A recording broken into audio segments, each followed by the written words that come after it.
ఒక చీకటి రాత్రి గాయమైన అడవి మధ్యలో ఒక పాత కోట ఉండేది.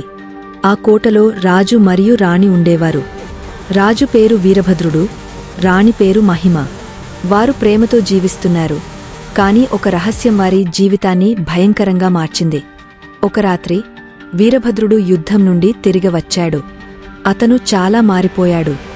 అతని కళ్లలో ఒక వింత మెరుపు, ముఖం మీద ఒక అసహజమైన నిశ్శబ్దముండేది. మహిమకు అతని మార్పు గమనించి ఆశ్చర్యపోయింది. స్వామీ, మీరు సురక్షితంగా వచ్చారు కదా? మీకు ఏమైనా అనుమానకరమైనది జరిగిందా అని అడిగింది.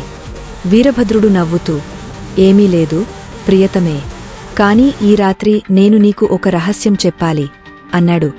మహిమ భయంతో కూడిన ఆశ్చర్యంతో అతని వైపు చూసింది. రాత్రి పూర్తిగా చీకటిగా మారినప్పుడు వీరభద్రుడు మహిమను కోటలోని ఒక రహస్య గదికి తీసుకుని వెళ్లాడు.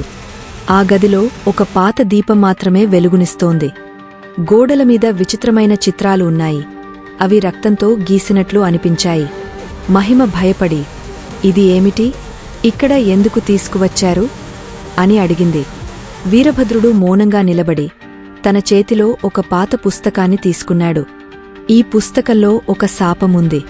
నేను యుద్ధంలో ఓడిపోయాను, కాని ఒక రాక్షసుడు నన్ను రక్షించాడు.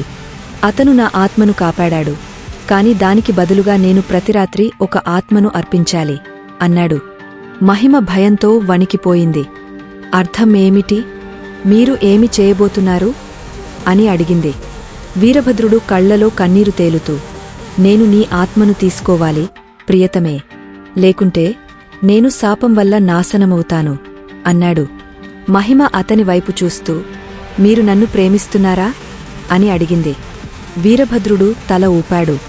అవును, నేను నిన్ను ప్రేమిస్తున్నాను, కాని ఈ శాపం నా ఆత్మను కబళించింది. నేను ఇక మానవుడిని కాదు. మహిమ ఒక్క క్షణం ఆలోచించి, అయితే నేను నా ఆత్మను మీకు అర్పిస్తాను, కాని ఒక షరతు ఉంది. మీరు ఈ శాపం నుండి విముక్తి పొందాలి. మన ప్రేమ ఈ శాపాన్ని అధిగమించగలదు అన్నది. వీరభద్రుడు ఆశ్చర్యపోయాడు.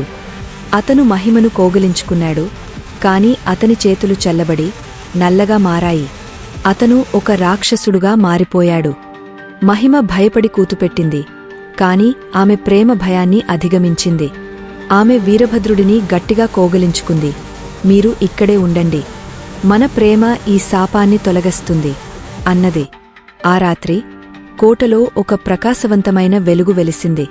వీరభద్రుడు మళ్లీ మానవుడిగా మారాడు, మరియు శాపం తొలగిపోయింది. కాని మహిమ అక్కడ లేదు. ఆమె తన ఆత్మను అర్పించింది, తన ప్రేమతో శాపాన్ని తొలగించింది. ఆ రోజు నుండి వీరభద్రుడు ప్రతిరాత్రి కోటలో ఒంటరిగా తిరుగుతూ తన ప్రియతమను గుర్తు చేసుకుంటూ ఉండేవాడు. మహిమ ఆత్మ కోటలో సదా ఉండి తన ప్రేమను రక్షిస్తూ ఉండేది.